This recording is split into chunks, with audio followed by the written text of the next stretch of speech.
So guys, as you saw from that last month, performance, I guess time-lapse you could call it, we absolutely destroyed the S&P 500. So yeah, this was last month, so January, as you can see, version 7.1, as we had made major changes, but we've made even bigger changes. So first of all, let me refresh. Every month on the 15th, it refreshes, and depending on how many changes we've done, if they're big or not, the version gets either improved by a big number or a small number, and if we've done absolutely nothing, it stays the same, of course. So now let's look at the performance. You can see we nearly basically doubled the return of the S&P last month. So yeah, huge comeback here, and we're now only 1% away. So if we continue on this trajectory here, we had like lost the S&P for like 3 months in a row. We had a really bad streak, but in the last 2 months we have completely recovered here, beating the S&P for 2 months in a row.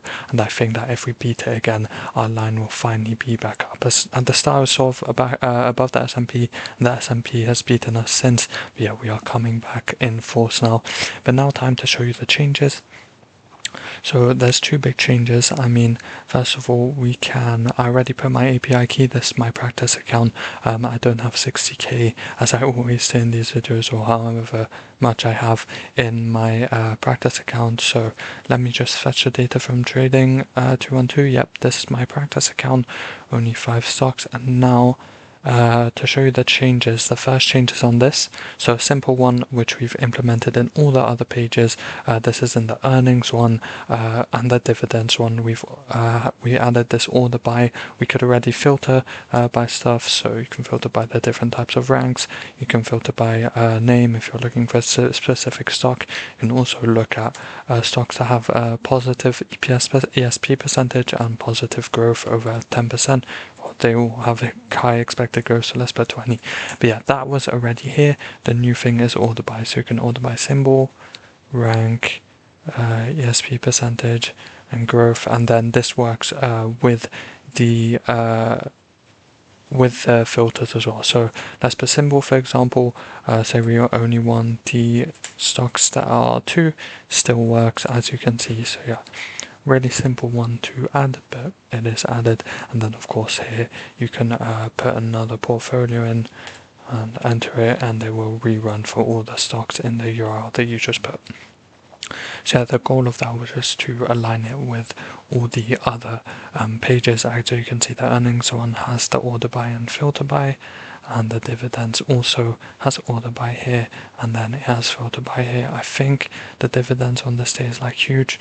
There's like 300 companies, so I can just hit Shift I to see if there's errors, but I just think there's a lot of numbers. So yeah, 116, that's why it's taking that long. But yeah, you can see you can even do it while we're scraping. Same with the portfolio one. So if you're not signed in, if you don't want an account, you can also check it here, individual portfolio checker. You just separate your stocks with a comma each time, so just like this. And then yeah, say you only have a portfolio of Apple and Microsoft, you can put it and it will run. So that's the first change. And the second change here is if we go onto the API page, you'll see some huge changes. I'm really proud of this one as well. It took a long time to code. So this was already here before. You can see everything that's from Trading 212, so your total cash, how much you've invested, the free funds compared to your portfolio, your realized P&L, and your current unrealized P&L. And then you have a more in-depth breakdown compared to what Trading 212 provides of each position. So days held, for example, was a different one, where it comes from. I think, yeah, all of that is on Trading 212. This stuff isn't, and then this is like sort of easier to read than Trading 212. So there's that. You can also show the pie chart. All of this you've already seen if you saw my previous videos, but this is quite a long time ago, so it's good to refresh you. And then here just shows the weighting of each stock in your portfolio in a pie chart and also in a bar chart underneath. So as you can see on my practice account, basically nothing on Microsoft. Then there's pending transactions on my practice account. I don't have any pending orders. And then this is the new part. Really proud of this. Trading 212 doesn't actually offer this feature. I mean, what can be argued is the sort of return number could be made bigger for better readability. Also, I'm going to make it so that when you click, just like on Trading 212, when you click on the heat map, like for example Tesla on the heat map, it will bring you to like the page for Tesla. So yeah, I'm not going to click on it again because you have to redo everything, but I will be implementing that in the next version, hopefully next month if I have the time, but exams are coming soon, so I will have to sort of carry those. But yeah, this is the heat map. You can of course zoom in. On mobile it looks even better. This is meant to be for mobile. As you can see, it's not going fully wide.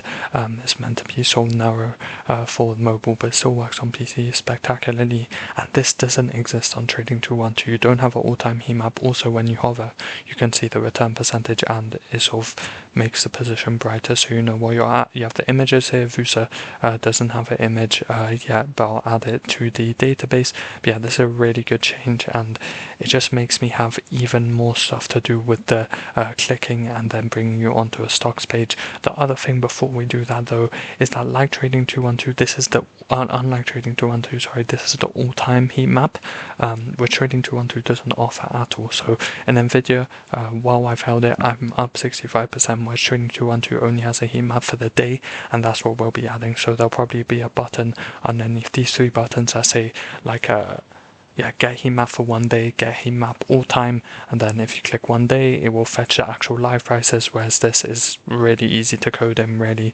because you get all of this from the API. So yeah, those are the two huge changes, really big changes. I mean, the reason why I've been able to work so much on the website is I actually have a foot injury, so I haven't really been able to play football, and I have football twice a week. I also have I work at McDonald's part-time because I'm a student and I have no other income, once a week on Sunday, but my foot injury meant that I can't really walk, so I basically have 3 days where I'm free compared to normally. So yeah, this sort of boost in website productivity won't last forever, unfortunately. Once my foot recovers, I'll be back to football, McDonald's. I mean, I love football over everything, so I'm happy about that. The McDonald's I'm not happy about, but I do need the income. But yeah, that's why the website has been upgraded so much. But the main thing is that our portfolio is recovering. I mean, it's still up 21% in 1 year and 2 months basically, so really good, but we're nearly above the S&P 500, and let's see what happens next month. I'm quietly confident hopefully we beat the S&P 500.